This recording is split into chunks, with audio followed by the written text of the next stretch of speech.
Bad boy. What's up, ladies and gentlemen? You've tuned in live to the flyest sports and entertainment podcast in all the land. This is statlinesmatter. I'm your host, Mark Stewart, with my partner in crime, as always, Mr. Rob Hunter Jr. What's going on, man? Power to all the people. To all people. That's what's up. I wanted to get in here today and have a conversation because we're getting close to training guys, teams going to training camp. I think the Raiders and the Bills are going to be going to training camp inside a week here in mid-July, which naturally leads us to a football discussion where we're at that time of year where we're going to get inundated with training camp notes and like last-minute player movement and things of that nature. And one of the moves that have been made and actually anticipated for a while is the trade of Baker Mayfield out of Cleveland to what I actually thought, I swear I thought it was announced that he was going to Seattle. And maybe it popped up on my phone, and then the next thing I saw maybe an hour or two later was that he was going to Carolina. Now, a couple things that I want to just set this topic. Cleveland now has a predicament, in my opinion. Officially has a predicament because you made the move for Deshaun Watson. That's looking very shaky with respect to the league's putting it lightly. Yeah. Precarious. Very precarious, at least in terms of his availability for this year. And then I think any appearance on the field by Deshaun Watson this year is an absolute best case scenario. I don't care if it's 3 games. Okay. Now, I don't know this. Do they still have to pay him that $230? Technically, right now, yes. But there, as I understand it, there were some stipulations that it was provided that there were no more allegations. No more women. Yeah. Or just, I mean, I'm sure you can have women. Turn the women off. But just not like a weirdo at the massage parlor.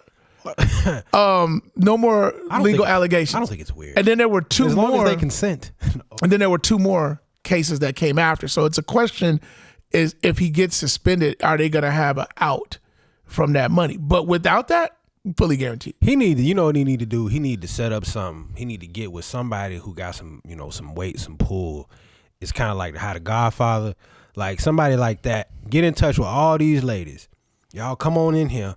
And you just pull stacks of cash out of the table. Well, he's already settled. He's settled all but 4 of the cases. Yeah. So y'all come on in here one at a time.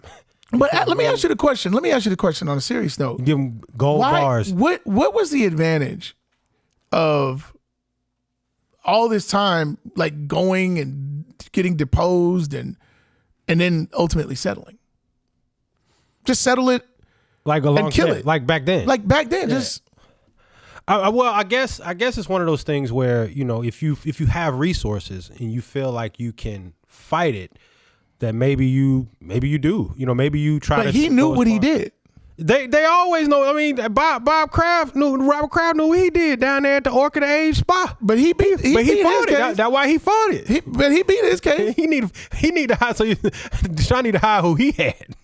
I don't know. You got the wrong representations, bro. He maybe not to be a creep. Like he's a creep, clearly. Yeah, but when you didn't already crap, you might need some good representation. So on the football note, though, here's the thing that's key, because when I went in on Cleveland a little earlier in the season, I had a lot of people come at me like, it was Baker's fault.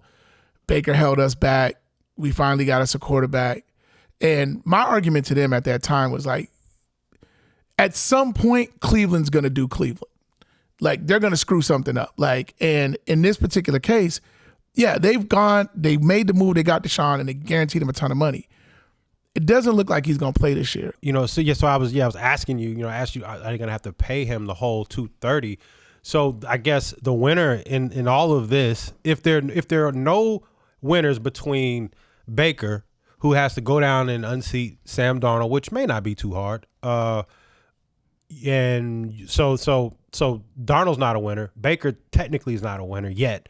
And obviously Deshaun, he definitely, his contract, but if he gets suspended. Yeah, I mean. So Matt Corral comes in out of Ole Miss. And where is he? He's in line to start for the Browns. No, Jacoby Brissett's going to start. You think so? Yeah. Oh man, I don't know, man. I think Jacoby Brissett's going to start. Put Matt Corral in that thing. Matt Corral wasn't that good in college. Matt Corral was pretty good in college. You see his numbers? I mean, he's okay. He got some great ass numbers, man. Matt Corral put up some hella Hey, you say numbers. it funny. Say it again. Matt Corral. Matt Corral. The Golden Corral. He should get a. That's the move. If he got the proper representation, Golden Corral, he should get the Golden Corral endorsement. I think they're stuck with. Hey, what if Golden Corral is Cleveland's best restaurant? He said that. I think that fine dining. I think Jacoby Brissett doesn't have a good record as a starting quarterback, but his stats are not that bad. You looked him up? Yeah. Okay, what are they? He started 37 games. Okay. He has 36 touchdowns, 17 interceptions. No, that ain't bad. Not terrible. That ain't it's bad. Better than Sam Darnold. It's better than Sam Darnold, yeah. Oh, and I was going to say, I would be shocked if Sam Darnold is on Carolina in training camp. I think they're going to get rid of him. Really? Yeah. You think so? He's terrible. I don't know, man. I mean, they just traded for the boy. I know, but it clearly didn't work. But I think it got the OC fired. So they got McAdoo, who didn't like Ben McAdoo, who didn't like Baker Mayfield coming out of college. Yeah, but now he got him, and obviously he had to sign off on it. And that'll show you what he feels about Sam Darnold. Yeah, so I don't think that they're gonna have two guys from the same draft class battling it out for a quarterback spot like that. I just don't see that happening. I think they got Baker to get rid of Sam Darnold to get out of that. I mean, his numbers do not support him being the incumbent. No, no. I mean, it's Baker's job to lose. I mean, there's the comparison in numbers are not even comparable. Yeah, I'll just say, I feel like getting wins with the Jets is similar to Detroit. Each win should count for 7. That's a tough way to. Right. But interesting enough, they're both like almost the same size. They're both about the same height, 6'1", other one 6'2". And I thought Sam Darnold was supposed to be bigger. I thought Sam Darnold was a little bit bigger than 6'2", man. Really? 6'2", man. Yeah. For some reason, I thought he was like 6'2", 6'3". I thought he was like the typical. No, I thought he was like 6'4". Yeah. You know what I mean? The thing about Sam I actually met Sam. He gave me a piece of gum during the Super Bowl party. I think the thing about Sam is the things that he did in college. Fumble the ball, turn the ball over. He did that in the NFL. Yeah.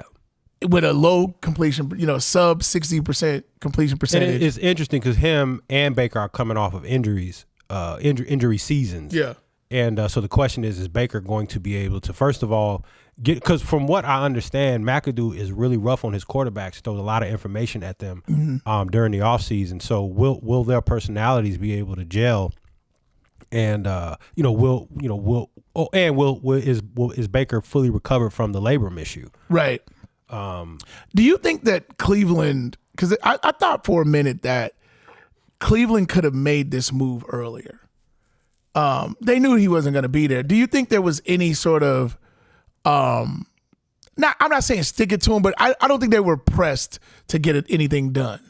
Yeah, and I would imagine they probably would have had they gotten an offer better than what they got. But I would have to think, again, as a negotiator, I'd have to think that 5th rounder's been out there. It's very Cleveland-y. Yeah. It's very Cleveland-y. It's like you got a 5th rounder. I think it goes to a 4th if he gets a certain amount of snaps. So here's the issue here's the thing that I found. The biggest sticking point in all this conversation was the give back on the salary, right? No.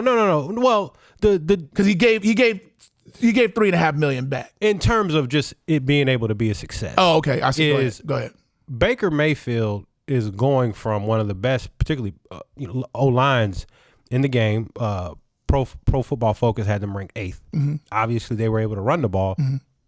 And they're going to what Pro Football Focus has ranked as the 31st line in the Carolina Panthers. Not good. And that's horrible. And I believe the worst pass blocking line. No one graded out over a 40. Now, for context, the Tampa Bay Buccaneers have the number 1 passing line. All their O-linemen graded out at 70 or better. So to me. It's hard for me to believe that the Carolina offensive line was worse than the Chicago Bears. Man. it's hard for me to think that. Well, they were the 31st, so maybe there's still hope. Yeah, maybe, for us to be dead last. 32. Yeah, but I mean that's something that I think for Baker Mayfield, be careful what you ask for because there you had you can't get much better than Kareem Hunt and Nick Chubb, in the backfield, and then that O-line, and then they outfitted him with free agent signing with the tight end, the kid from my old squad, the Falcons. He had really good receivers, Jarvis Landry, he had Odell, and he slot guys. They had it going. Yeah. So the question is, you come down here, will you be able to find in this sort of? Well, you're gonna need Christian McCaffrey to be healthy. You're gonna need him to be like Stanford healthy. Yeah. Which he hasn't been since his rookie year, right? Yeah, if he ain't, he's the thing that makes everything go totally different. Yeah, I mean, look, I don't think it's a great situation for Baker Mayfield or anybody who supports him. Look, I'm not gonna make. I'm a Baker guy. I've been a Baker guy, but I believe you are what the situation says you are, and you are now on your second team, and you didn't get offered from your first team to be the franchise quarterback. So that is on you. That is not anybody else's responsibility. So he's got to make it work in a situation that is clearly not as good. Cleveland was loaded with talent, and like I said, Cleveland's going to Cleveland, and I think that's happened with Deshaun. But you can't deny that they're loaded at all those other positions. Okay, and and what he does have going for him, I believe, is a weaker division. Yeah. With the NFC South, you got the Falcons. They sorry. Yeah. You got the Saints at best a rebuild. Yeah, whatever they're doing. Yeah. Once Brady hangs it up, it's the weakest division in football. Yeah, your biggest bugaboo is Tampa. Yeah. Which that's a big bugaboo. But you only play them twice. Yeah. Now, I don't know what they're going to do. I think for Baker, and I believe in the team, not the individual, but I think he's on a 1 year prove it and for his life in the league. Now, and it has less to do with his numbers. He's 92 and 56, 92 touchdowns, 56 interceptions, very respectable. 29 and 30 overall. 29, 30 overall as a record. But I don't think that's the reason he's not in Cleveland. I think the reason he's not in Cleveland has everything to do with his locker room, how his teammates feel about him, and all of that. And that's the shit that'll get you kicked out the league when you can play. Yeah. Yeah, I mean, so you take Baker Mayfield. What do you give if he's starting? What's the over under on wins and losses? I have to be honest. I'm not ready to make a prediction about that just because I haven't done a breakdown of their roster as a whole or their schedule. Yeah, okay. But I will say this generically: he's better than what they had. So whatever they did last year, they should do better. I want to argue against that, but I can't because Sam Darnold just ain't been that good. Nah. I want to say, no, Sam. I have nothing. Yeah. I mean, nothing. I was like, if you have something, you're going to yank it out your ass. Because I was like, it didn't happen, on the field. Like, he's better than what they had. Now, I don't know even what record that got them to. I didn't really look them up like that. But they've at least improved at the position. Now, I'll say this. What Baker has going for him, in my opinion, is he's always done this thing coming from high school, coming into college when he first signed with, I believe it was Texas Tech. And, leaves there and I believe walks on. He did. He walked on at Oklahoma. He bets on himself. And became the Heisman Trophy winner. And the number one pick. He revels in being the underdog. I don't think he's a good lead dog, but I think that when everyone is that motivation I don't believe is sustainable, but I think it is. But it's gotten him here. It's enough to get him a good season. Yeah. And which he has shown when people have counted him out. Is when he plays better. It is essentially what he is right now is a walk-on with the Carolina Panthers, and some about him being in those spots where he's shown up big. Yeah, and it's funny too because I think even the wide receiver Robbie Anderson, I think, was like, has a tweet out there that was like, when they were linking him there. This was some months ago, and he was like, "No," I mean, he's walking into a place like Baker Mayfield is not very liked, both in his locker room. There's a lot of people who look at what went wrong with Odell Beckham Jr. and blame that on Baker Mayfield. I hadn't heard that, really. Yeah. There's a lot of people like Odell, man, he had it going on. Like, it's Baker, he's sorry. Well, we all saw what his dad tweeted out and his dad and all that kind of stuff. Cut and spliced, missed. Knowing his dad don't know how to edit. And another key note in the league, as we're getting ready to get into the season, the Las Vegas Raiders hired the first black female president of an NFL team, which I thought was absolutely groundbreaking. Sandra Douglas Morgan. Sandra. Who, when I researched her, was born and raised in Las Vegas. So it's all hometown. She went to college there. She went to law school there.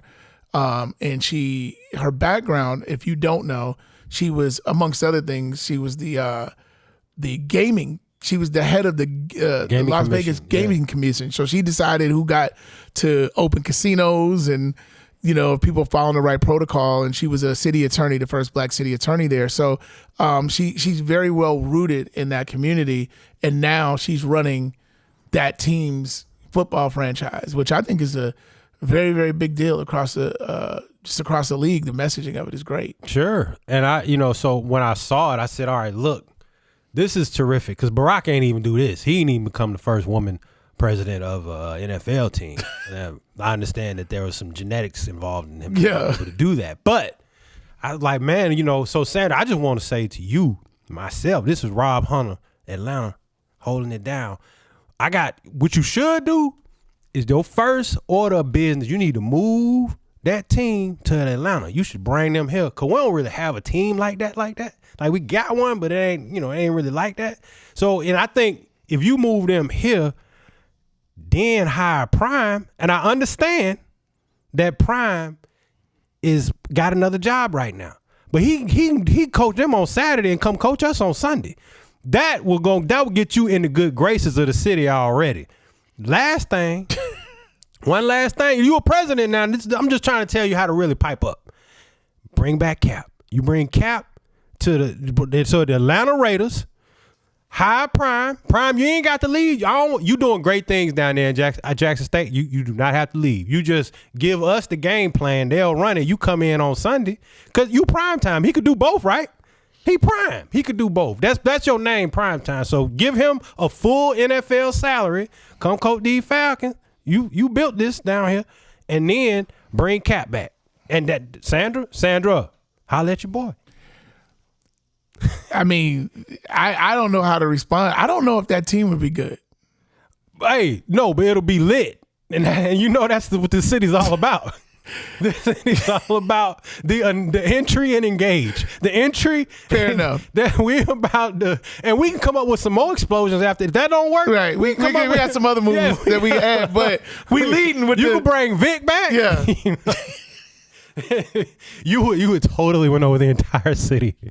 Make a trade for Malik Willis, and then y'all could play down in the Bears, because the Falcons don't even be doing nothing down there. They don't really be using it like that. They don't. Really. That would be unprecedented to just trade the Falcons to Vegas. Oh, the Falcons ain't got to go nowhere. Yeah. When the Falcons get done, they come in and play their game after. I promise you, the field's going to be in pristine condition, because they don't be doing nothing on that field. Yo, and y'all can come in and really play their game. No, I think that's a very forward thinking idea. But I will say that I think it is very exciting that this woman is in this role. And I think we had talked about it on an earlier podcast about how the Raiders, how Al Davis and now his son have been very, very progressive and supporting diversity within the game. And leading the charge. Okay, not to jump around, but whatever happened to that workout that Cap's supposed to have had with the Raiders? I didn't hear anything. How'd it go? He had it, and they just elected not to sign at that moment. Okay. I don't know. But did you hear how he looked? Was there any footage? I didn't see any footage. Did he cut his hair? I don't know what he come in. I don't know. Looking like coming out of Nevada. I don't know, man. I just think he had braids coming out of Nevada. Yeah. No. He No, he had braids and he cut them and then he grew his hair back. Yeah. Well, at one point he had Obama. Cap, you could cut it and then grow it. Just cut it for the an entry and engage. Just cut it. Get back in the league and then grow it back out. I don't know if he can still play, man. He been going on a minute. But okay, he's a vegan now, right? Yeah, what does that mean? Well, the point is that does veganism make your passes more accurate? What I'm saying is it helped Chris Paul extend his career. Maybe he added a couple more years. But Chris was still playing. That's true. He wasn't sitting at the house. All I'm saying is Cap need a shot. Come on back. You cut your hair, Cap. I believe you get an opportunity. Listen, you come in with all that angry afro and them angry shirts you have on. You know, and I'm not saying I don't even like the shirt. I like the shirt. The angry shirts. But you just come on in, just get back in. Then you can get back out. But you got to get back in and get back out. Yeah. No, I listen, I unfortunately think that ship has sailed with Cap. But yeah. Well, gosh, I hope not. It's been a long time, man. It's been a long ass time. It's been a minute. We seen guys like Nick Mullen and yeah. Well, I'm saying, listen, I'm not making a judgment about whether he deserves the shot. I'm saying he's clearly been blackballed, and if there was an opportunity for him to get back in the game, it would have happened already. Like if somebody was gonna cross the blackballed strike line, they would have done it. Well, and the Raiders, and they would have been the team to do it, the franchise or the Falcons. Do it. And then you want to do it early, so you can get past all of the slings and arrows so you that can get down to football. But Sandra Douglas is in the league, and she's married to a former player. Guy had a cup of coffee in the league. He played cup of coffee. Years. So was that? Does that make 2 black presidents we have now? One with the Redskins. Yeah, but I believe she's the first, and then she's the first female black which president. I think is really, really dope. You had made that point on an earlier podcast that when you talk about diversity, you're not just talking about black folks in position. You're talking about women. You're talking about all things that allow inclusion. Sure, and this is a great example of that, and we don't take that lightly. I think it got its play in the media, but I don't know if we really understand how big it is. And now, in a weird way, I'm really, really rooting for the Raiders to be successful because you want to see more and more of these opportunities. So which bigger to you? The Broncos having female minority ownership or Sandra being the president? We need them both. I think, yes, in the diversity conversation, we need them both. But I'm actually going to put a little bit more on the Raiders situation because she will be the day-to-day leader of an organization where in ownership is, especially when you're not the primary owner, it's gray. Right. You know, in terms of your day-to-day involvement. Yeah, Jay-Z owned like 0.3% of the Nets when he did. Well, and, you know. They wore that out.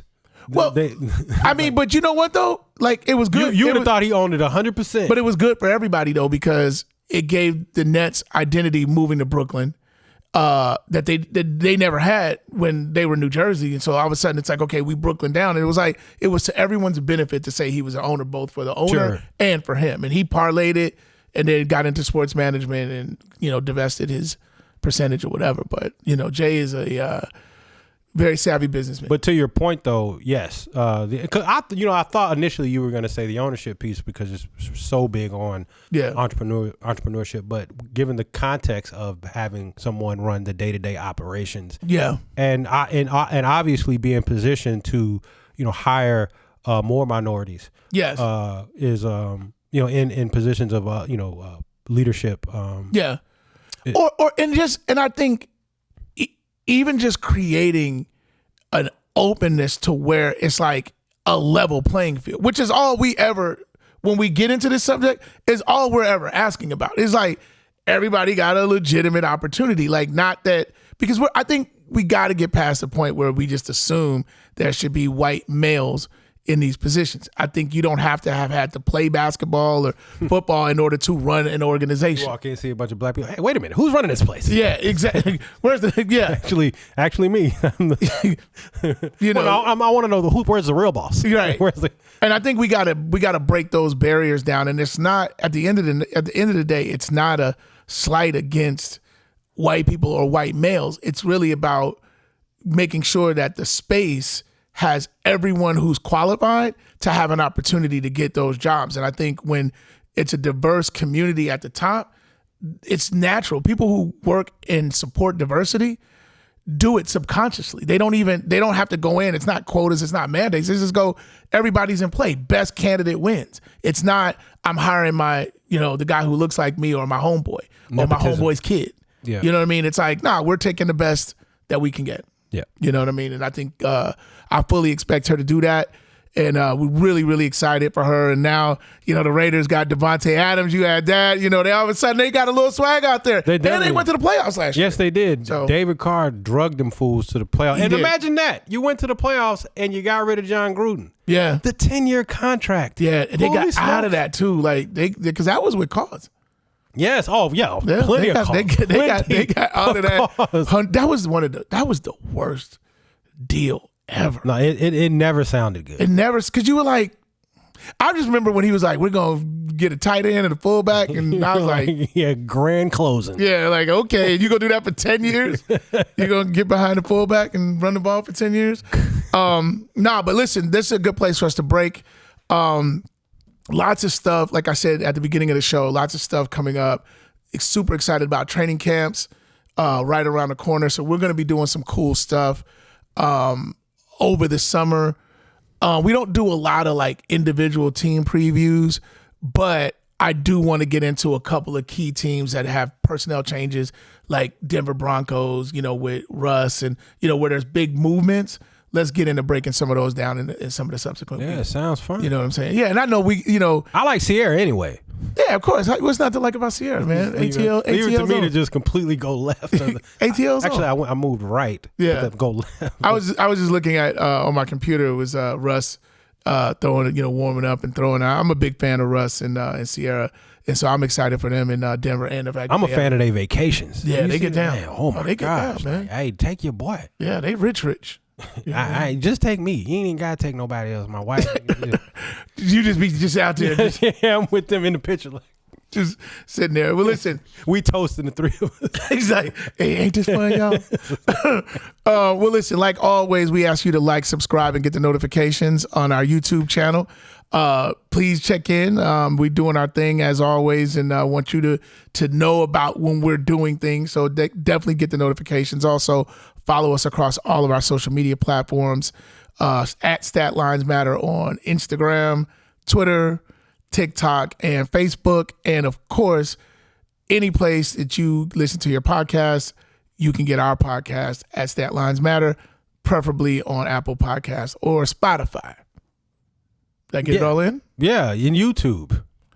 And like I said, you said YouTube? Yeah, I said like, subscribe, okay, and get the notifications on our YouTube. Hey, I'm here, but I be thinking. Yeah, you got a lot of stuff going on. You know what I'm saying? Hey, but just like us everywhere. Yeah, that's it.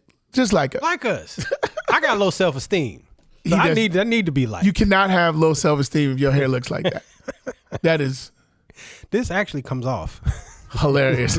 Well, listen, on behalf of my partner, Rob Hunter Jr., I'm Mark Stewart, and this is Statlines Matter. I ain't come for games. Say it to my face. Say it to my face. I ain't come for games. Say it to my face. Say it to my face.